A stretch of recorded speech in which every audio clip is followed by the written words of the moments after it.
Okay. Good morning, everyone. I hope everybody is well, and thank you so much for joining us here in the Waterfront webinar on our long-term strategic plan through the year 2028. My name is Chris Ward. For those of you who don't know, I am currently the interim president of the Waterfront Alliance, but have a lengthy history with the organization as I served as the chairman of the Waterfront Alliance for the past 10 years. And I'm really delighted to be here as part of this Waterfront webinar because I'm just so excited on the work that we have been working with all of you on over time and really want to bring this together in a strategic announcement on our long-term goals and how we can all work together in developing and building the city we all want to live in. And when I think about the Waterfront Alliance and where we've been and the journey that's brought us to this today, each one of the staff are going to walk you through what our strategy is and how it convenes so many different threads of success in developing a plan like this, recognizing the obstacles associated with building infrastructure, the long-term challenges of the authenticity of the issues we face. All of that needs to be brought together with your help and your sponsorship to a successful implementation plan for New York City and the region, candidly, the nation as a whole. So around the country, thank you for those who are calling in from other parts of the United States and the other states. We're anticipating an hour for this conversation, and it's really great that we have the time to open it up for questions and do all the networking following.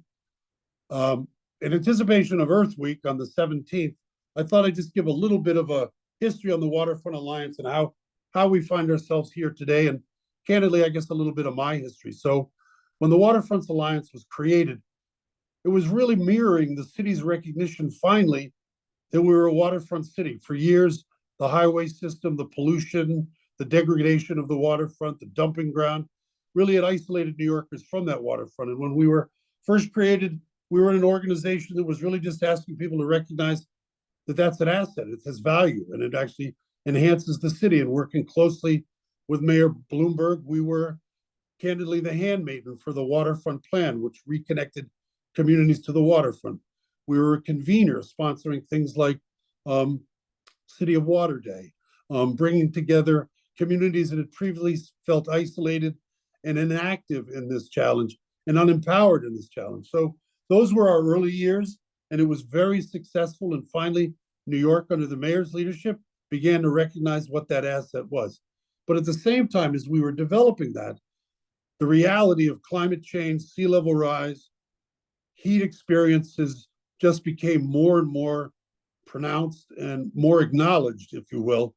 And the Waterfront Alliance took a leadership role in beginning to articulate that understanding connecting with the waterfront fundamentally required understanding where the world was headed with this existential challenge of climate change, both on the water side, but also on the environment and the heat side. I think that's very important. So as the chairman, we pivoted and began to recognize it was time to take the Waterfront Alliance into a new forum of convening and really move into the strategic implementation of the critical challenges to protect our city and to protect the region, and to develop a political capacity to influence elected officials to finally respond to the urgent need for both funding, community support, political support, and long-term legislative support. And we believe we have turned that corner, and the Waterfront Alliance is poised as the leading agency, leading office on bringing those issues together across all 5 boroughs of the city. And we are now recognized as the convener of that challenge. And there is still so much work to be done. And that's why we're delighted you're a part of this presentation here today. And hopefully it's part of a community that will continue to expand.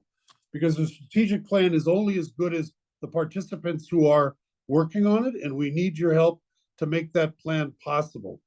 The city faces, obviously because of changes in Washington, a tremendous challenge of pulling together the kind of coalition that can actually deliver on projects, so that breaking through the barriers, skepticism, lack of background and capacity to get to the point where there is a detailed plan for building the city we all want to live in, the city that will be resilient against the challenges, but that won't have given up and retreated, but rather will have adapted and created the kind of infrastructure with your help, all of your help, that we can put together. And I've mentioned New York City a couple of times. There's a certain parochial part to that. I recognize there's some of you part of our wedge initiative around the country, Maryland, Florida. We're delighted you've seen our work and really delighted you can be a partner. And today is really about all of us figuring out how we can get this done. The days of talking about it, of convening for identification rather than convening for implementation, I think is over. And I hopefully today you will hear from the Waterfront Alliance staff on how we pull all of our different threads of work together into a comprehensive plan that actually can get things done, because the time's behind us now. The sense of urgency for implementation is there, and we need your help, both in terms of funding, but more importantly, almost in terms of strategic implementation of work, so this country, the nation, can see what good work can be done and how we can address this incredible existential challenge. So in closing, thank you. I'm delighted to be back with the Waterfront Alliance. I look forward to a large conversation on where we're going, and hopefully this is the beginning rather than the end of our partnership going forward. So thank you, and I will be on for the remainder of the conversation. Wonderful. Well, thank you so much, Chris. I'll take it from here. Good afternoon, everybody. I'm Aria Cochran, Director of Communications here at the Waterfront Alliance, and I had the distinct pleasure of helping herd cats to make this strategic plan happen. We'll talk briefly about what went into the plan, and then we'll go over each of the major pillars that are within the plan. So for those of you who have seen our one-shooter, you might have a preview of what's coming, and we'll get into the details and nitty-gritty today. But I'll take it from the top here. We first started scoping the strategic plan back in 2022, and it was a very robust engagement process that was informed by a survey that went out to over 1,200 respondents. So potentially some of you here that are on the call today were participating in that survey to get your input. We also did interviews with peers and partners. We had extensive staff input through a massive SWOT analysis that was done with future planning elements as well. We had iterations with the board going back and forth, getting their wonderful feedback. And we even had the Harvard Business School New York Alumni Consulting Group, as well as the Nobel Cause Consulting Group, provide expert input, guidance, and really helped us piece this together in a way that makes sense for us to, take these goals that we have and apply them to the work and the world that we're existing in now. So after going through all of this development to make the new strategic plan happen, we were able to fully understand the challenges that were facing us in our current, world that we're living in. The Waterfront Alliance was founded 18 years ago, and things are different. And so once we got all of those together and were able to figure out the challenges and what we were solving for, we realized that the threat of climate change to water resources, while of course perilous, also offers unprecedented opportunity for renewal, revitalization, and resilience, especially through the strong partnerships that we have with everybody here on the call and our commitment to continued collaboration with new partners. So I'll jump in here quick to go over some of our new messages and really the actions that are going to reflect our energy, our resolve, and the work that we're going to do to meet this threat and build a better future. So you can see here on the screen, we've got our brand new mission, tagline, and vision. These are slight adjustments to what, the language that we used previously, so no worries. Our general goals are the same. We want to combat climate change and provide a resilient future for all of the communities around us. But specifically across the United States, Waterfront Alliance wants shorelines that team with ecological richness, commerce, and recreation, and that are prepared for the impacts of climate change. So that's our vision. That's where we're at now. And then we get into the specifics, the mission, which is that Waterfront Alliance together We lead the way for thriving and resilient waterfronts, shorelines, and coastlines. And you'll notice there that we're saying waterfronts, shorelines, and coastlines. So you'll see some of these tweaks that come into the language we're using now that reflect how our work has expanded. So we've mentioned WEDGE. You'll hear about that a little bit later. As you guys know, WEDGE is now national. The policy work that we do is local, state, and federal. So we're expanding that reach, and it's rising to the challenges where water meets land. That tagline ties it all together. So those are our new some brand new statement language for us that really encompasses what we're doing. But really what it all comes down to is that water is at the center. Water is at the center of everything we do. When water is seen as a hazard, the impulse is to build our way out of water related threats such as flooding, extreme precipitation, and sea level rise. Our charge is to forge pathways for resilience that sustainably harness the power of natural and engineered solutions to sustain a profound lived relationship with the water. So, to reiterate, water is at the center, water is at the crux of our strategic plan for the next 5 years. And with that, I will turn it over to Farhana to talk about the first pillar in the new strategic plan. Thank you so much, Aria. Really appreciate you setting this up for us. My name is Farhana. I am the Director of Programs and Climate Initiatives at Waterfront Alliance. I'm really thrilled to be able to sort of share our first pillar, which is focused on embedding community within climate resilience. Our Climate Informed Communities program is a good example of how we're implementing Pillar 1. We aim to work directly with under-resourced and environmental justice communities facing the greatest burdens of climate change, equipping them with tools needed for emergency and climate preparedness. And then through our strategic plan, we're focusing our work to support capacities around New York and New Jersey to be stronger and better prepared for the accelerating impacts of climate change. As we spend additional time in neighborhoods, we learn more about the systemic concerns, conditions, and issues facing these communities, and these lessons would then be leveraged into policy and legislative action. Our additional goal is to ensure that voices are elevated to readily participate in climate resilience infrastructure planning through having equity in understanding the available options for neighborhood resilience, as well as being able to speak essentially the same language as designers, developers, engineers during community engagement sessions. Through our work in climate-informed communities, our outcomes will be focused on becoming a trusted climate hazards and emergency preparedness leader for New York City and New Jersey, bringing solutions directly from our climate-informed communities program to advocate for systemic and government solutions for disaster and emergency preparedness, particularly through the Rise to Resilience Coalition, which we'll talk about later on, as well as ensuring climate resilience and infrastructure planning processes that engage communities for input that always include climate change basics and emergency preparedness education. Turning to our waterfront open space and access, our strategic plan will guide us to ensure that all communities have a stronger connection to water, embracing these essential sources of life and well-being even while waterfronts are being transformed from climate change.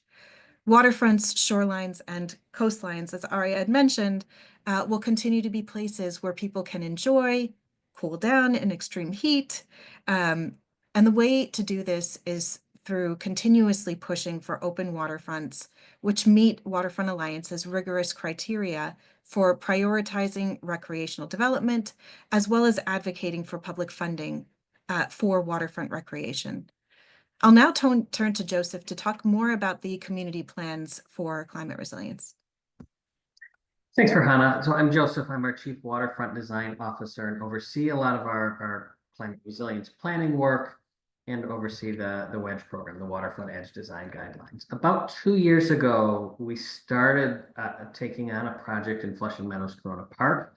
There's another one that's got an RFP out now for Coney Island, where we are partnering with New York City agencies to actually do climate resilience planning, focused on how do we get parks and community assets and neighborhoods in the city to flood less and to be more resilient to climate change.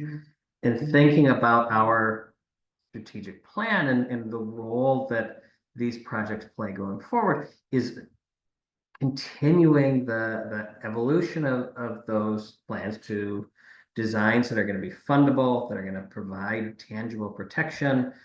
And in the strategic plan, we shift from just where we are now doing this design work to really advocating for seeing these plans through to construction, actually making sure that they are providing a tangible benefit to New York City.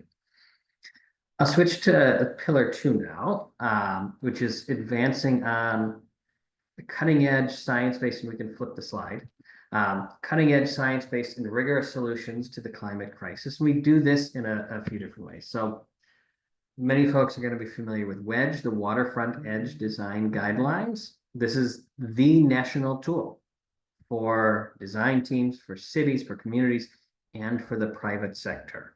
And the strategic plan is really about ensuring that these highest practices in resilient design, those that are going to combat sea level rise, storm surge, extreme precipitation. We want to see this type of resilient design be the standard, even where it's not mandated. And that's really the mission of the WEDGE team through the strategic plan, is making this the norm, not the exception. So our goal is that the default design where we're putting up this barren concrete wall with no ecological benefit, very little resilience benefit, that those days are done, and that we're creating waterfronts that are going to put ecology at the forefront, put resilience at the forefront, and still manage to provide really exceptional access. Our Rise to Resilience Coalition, as well as WEDGE, are both kind of what are putting Waterfront Alliance on the map nationally. And WEDGE is already engaging in Florida and Maryland and Illinois and Colorado, all over the country.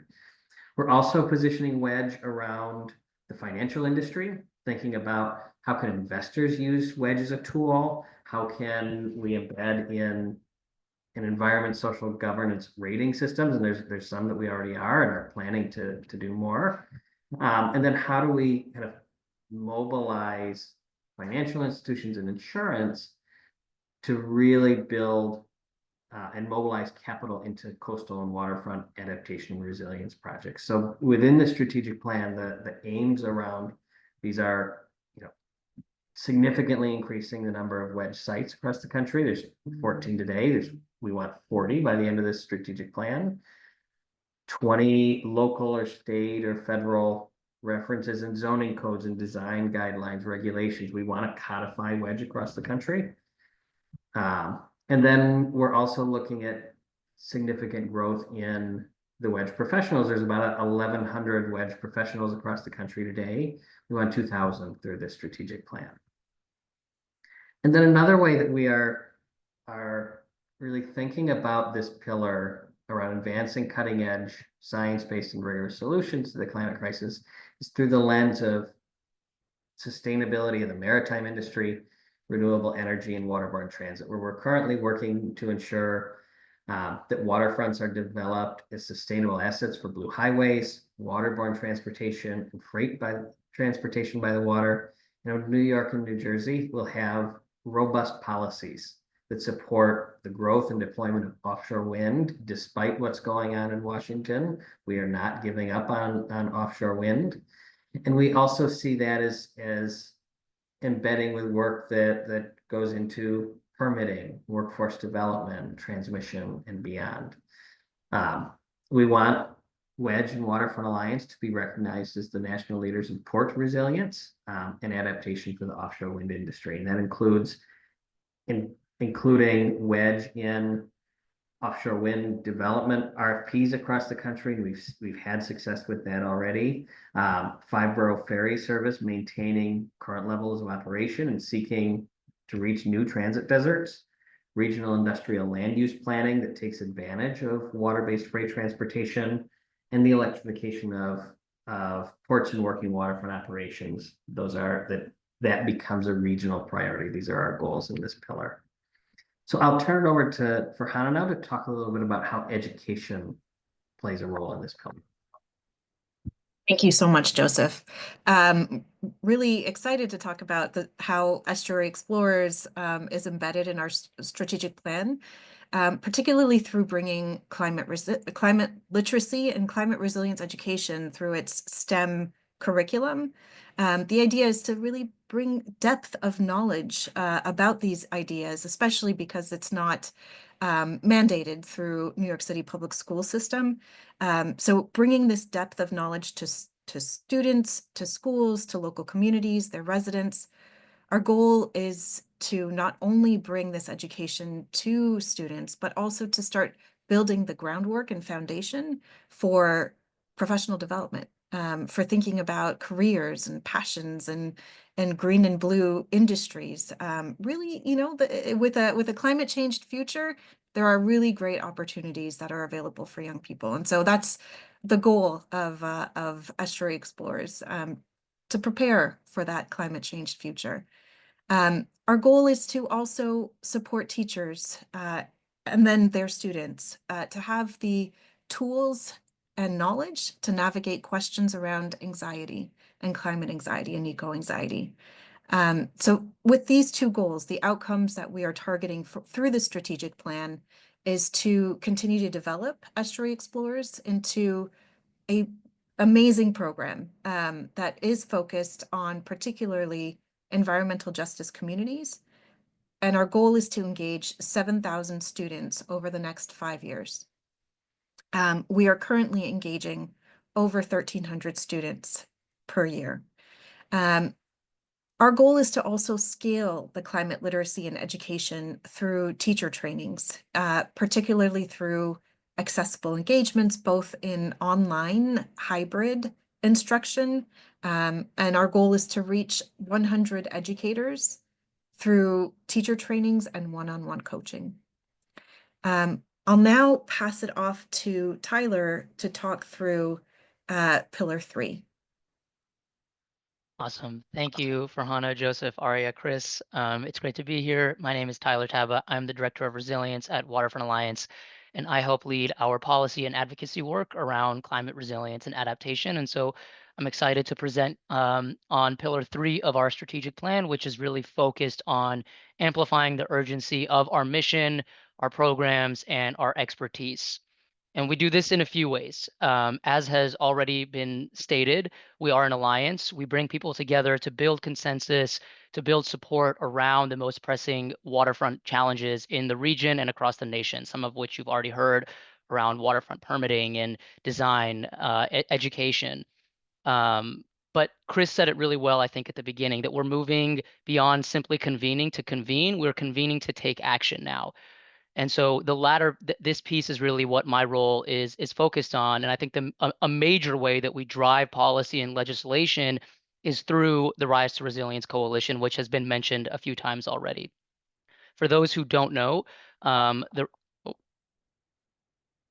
I'm having some issues with the mic. For those who don't know, the Rise to Resilience Coalition is a coalition it's a campaign and a coalition of about 100 organizations across New York and New Jersey who come together to make climate resilience a more urgent policy priority. I think our coalition is really unique, particularly because we are a mix of organizations with many different sizes and focuses, and that's actually by design. We bring together large national organizations, regional organizations, and all the way down to local community-based organizations. And we're also not all just environmentally driven and environmentally focused organizations. We're organizations that come together around housing, labor, justice, preparedness, conservation, and so many other issues beyond the traditional environmental advocacy, because climate resiliency is touching on all of these different sectors and areas. And we want to show that we are a multi-sector, diverse coalition that cares about these issues from a whole host of perspectives. So this goes back again to the point about consensus building and taking it a step beyond that. The coalition work is really about how we demonstrate the power of collective advocacy. So as a result of the leadership from Rise to Resilience, the New York and New Jersey region is becoming a nationwide leader in science-based systemic solutions to climate resilience through programs, policies, plannings, and laws. And our goal here through the next 4 or 5 years of our strategic plan is to ensure that major investments come to this region and to the communities and infrastructures and natural systems that are going to be affected by the climate crisis. They're already affected, but are absolutely going to be affected as we move forward. We're also working to make sure that climate resilient infrastructure will be constructed that will significantly reduce the risks, particularly in the most vulnerable and under-resourced communities. We're working on establishing governance structures like new offices and staff positions in local and state government, better funding sources to help pay for this infrastructure, and even individual assistance programs like grants and loans and tax abatements, really driving home the importance of these kinds of programs. That's a big part, I think, of our policy solutions moving forward in our strategic plan. The strategic plan also outlines some key goals for the Rise to Resilience Coalition that I wanted to share, particularly growing the coalition. I think that's a trend in many of our goals in the strategic plan. You heard about the growth in the Wedge associates. We'd like to see also a large growth in the coalition membership. I mentioned we're about 100 organizations right now, and we'd like to double that in size, strength, power, authority, and all the things so that we can remain committed to the issues.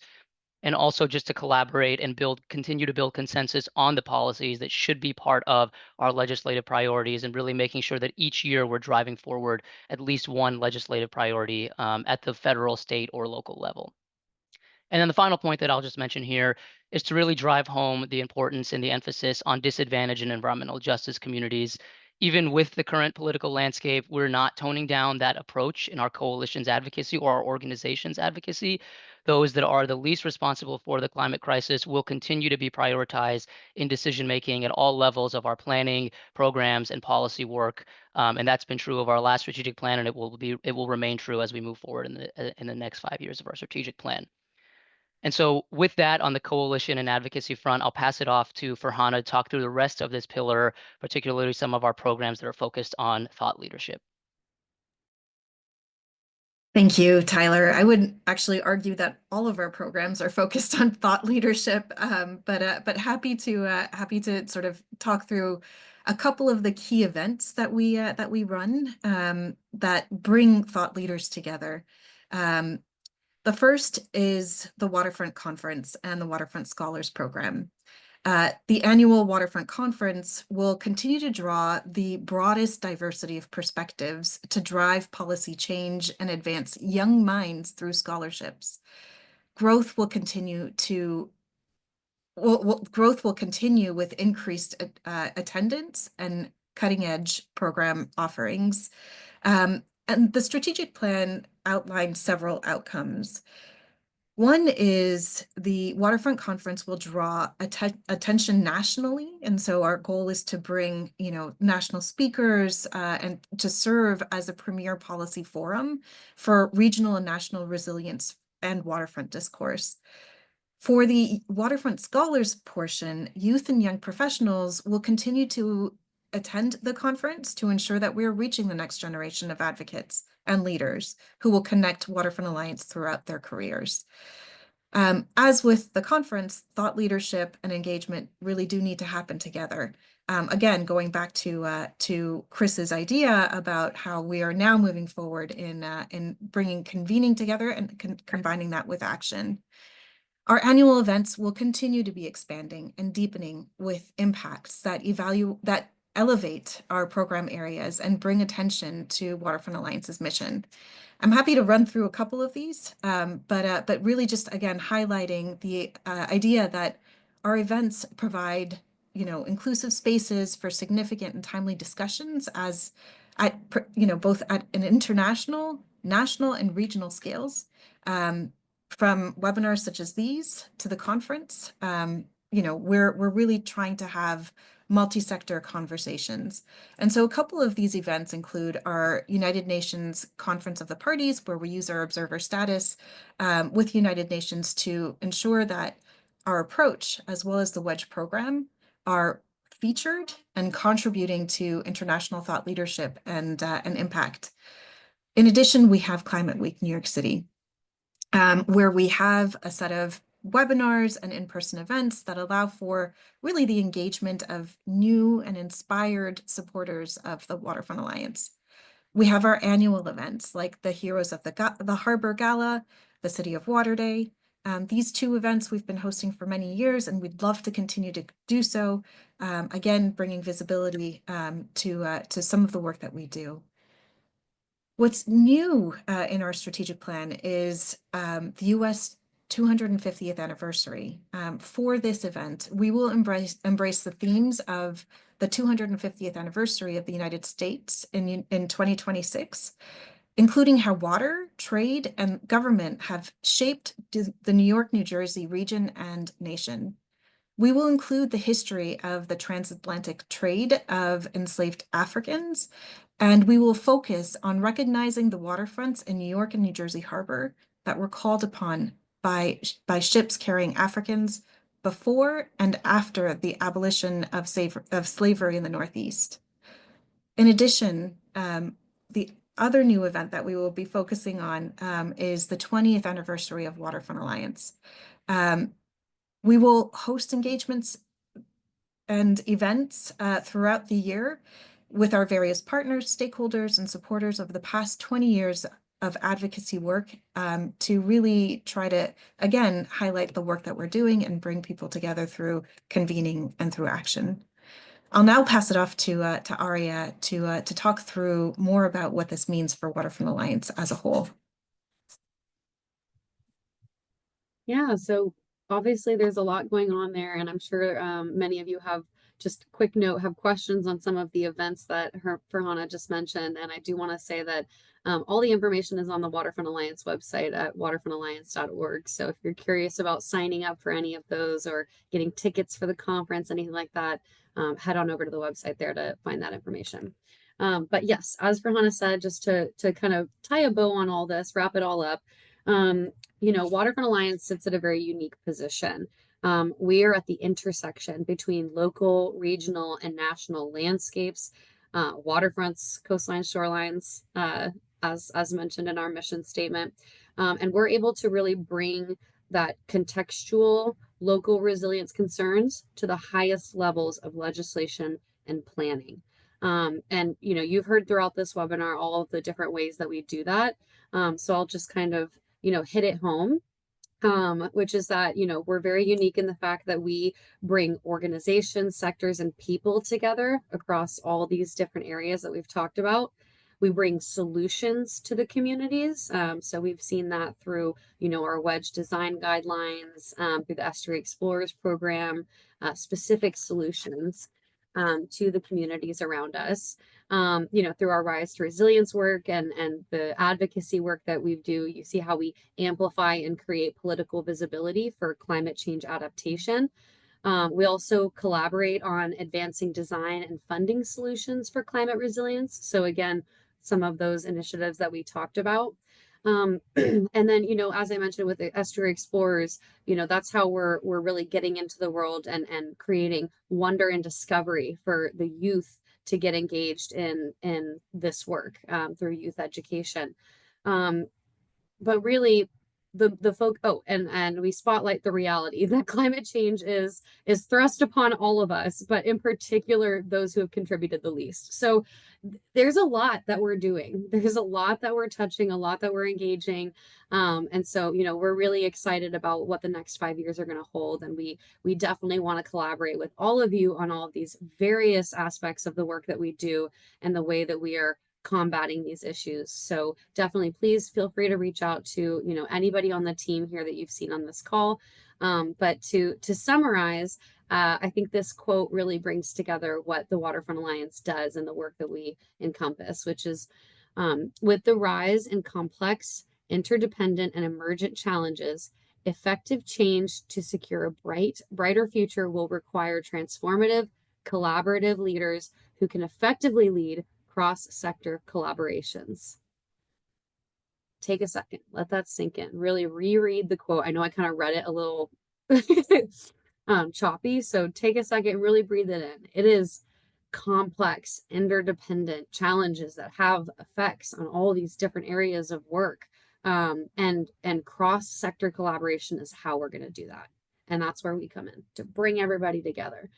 So thank you to everybody who helped participate in this webinar, my colleagues. As we're announcing this to you guys, so thank you so much. I also want to turn it now to the Q&A portion of this webinar. So I know you in the audience have been eagerly awaiting this section, but I can kick it off. So if you have questions specifically, you can use the Q&A button at the bottom of the webinar, and this can be to talk about any of the initiatives that we have in the organization, partnerships, events, stuff you may have seen in the presentation or on our website, anything. Please feel free to drop those questions in the chat. But I'll kick it off. Well, we lost Chris, but so my first question was for Chris. So I will actually turn it to program staff. Oh no, Chris is here. He's here. Okay. Sorry. Personal moment. Go ahead. Good. All right. No, you're all good. Well, as you mentioned at the beginning of this call, Chris, you've been with the org for quite a while, 2 decades actually.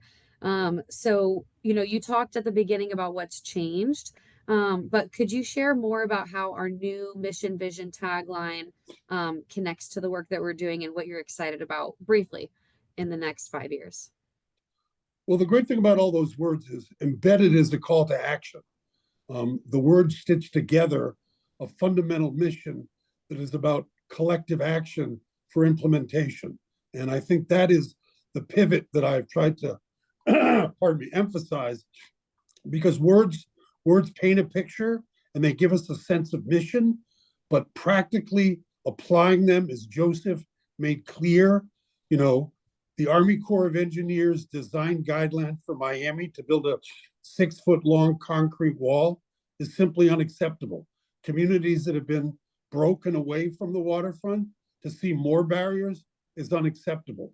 We have the science, we have the engineering, we have the capacity to take that vision in words and turn it into practical, tangible projects that help communities, protect communities, and enhance communities. And I think that's what this webinar is truly about, to bring together the expertise of the firms that are part of this and all the work you do and your experience that says, in the city of St. Louis, we face these challenges with this minority EJ community, and this was the opposition, and these were the tools we used to get to a place where we could actually implement and protect these communities, is what those words are really all about for me.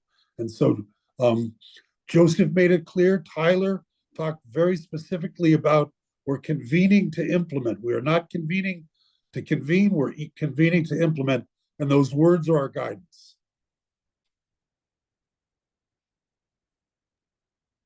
Great. I think that was a better summary than what I gave. So thank you for that. Sure. I'm still here too. Perfect. Okay, now I'll turn it over to the program staff. Maybe we'll work backwards. We'll start with Tyler. Can you share what you're most excited about regarding the strategic plan and what you see as a major challenge for the next 5 years? Sure. Yeah. Thanks for the question, Arya. Excited about a lot. I'm excited about a lot of the programs that I'm not working on, but I maybe for the for the question, I'll focus on some of the programs that I am helping work on. And I think I said a little bit of what I'm most excited about, or hopefully alluded to it as I was speaking about Rise to Resilience. I think what really excites me is leaning into our history of convening and coalition building, and actually starting to take that and build consensus that leads to actions on some of the challenges that we're seeing. And like that actually leads into your second part of the question, which is the challenges. There's so many, and we're working on so many of them right now, especially with the rollbacks to some of the federal funding and policy coming down from Washington. And I actually see this forming alliances and coalitions as the best way to stay on course and to help continue progress, but also to make sure that we're fighting all together. Like no one organization or entity can help lead all of this forward. And so bringing in, for example, organizations that have legal perspective and ecology perspectives and housing perspectives, and then Waterfront Alliance all together on this shared mission, I think really makes our case really strong and shows the breadth, I think, of support behind a lot of the things that we're fighting for and championing. So Excited about forming coalitions. The major obstacles, I think, is the current political landscape and the challenges, but then I actually think that the forming coalitions and alliances helps us to address that. So I'd say that's my answer. I love Answer. it. It's all interconnected. Just like what we're talking about. Okay, great. Joseph. So I mean, I see the same kind of big opportunities and big challenges. I think that's, they are the elephants in the room. And I mean, I want to expand the coalition piece to also just talk about the things like Wedge Associates, where there's now 1,000 people that we've trained in Wedge in cities across the country. There are conferences routinely between 600 and 700 people now. And that's an enormous group of individuals who are excited and dedicated in doing this work professionally. And that's a huge opportunity. And I think one of the things that we contemplate in the strategic plan, and then even like our individual like annual plans that we do at the staff level, really think about like how do you nurture that network so that it is, you're creating an organization that people really want to be part of. We see this in everything from a growing board of directors at Waterfront Alliance to the growing Wedge Associates network to just the number of organizations that have joined R2R, Rise to Resilience, over the last couple of years. So we see kind of this momentum building, which is really exciting. I think the big challenge that we see, and I'll pick something more specific in the federal administration that we're particularly worried about, is thinking about what the administration does to state and local budgets over the next couple of years. So we can build this momentum towards climate resilience. We can get communities lined up and supportive of projects. But if state of New Jersey budget is in shambles because there's so little federal money coming to them, and the city of New York budget is in shambles because there's so little federal funds, whether it's grants or pass through from the state, like that puts a lot of the things that we advocate for on a regular basis in jeopardy. And this offshore wind is kind of a parallel to that, and that like the infrastructure is being built, the workforce pipelines being developed, the community supports there in a lot of places, and like the valve has shut off from the Fed. So I think as we think about like our Coney Island work and our Flushing Meadows Corona Park work, it's about how do we position and keep planning over the next couple of years so that when we do get a different administration, things are ready to go and we have the shovel-ready projects, and all we need is the funding to move the dirt. Good answer. Good answer. Yeah, that's a really Thanks, great Chris. answer. And it actually answers one of the questions that was in the Q&A, which was how do we carry out our work in the current political environment? So I'll check that off as answered live. All right, now for Hannah. Final thoughts? Final thoughts. It's hard to follow both Tyler and Joseph. But I think what I'm most excited about the strategic plan is the focus on people, on communities, and how all of this work is really to embed community thinking and community voices into broader plans and legislation.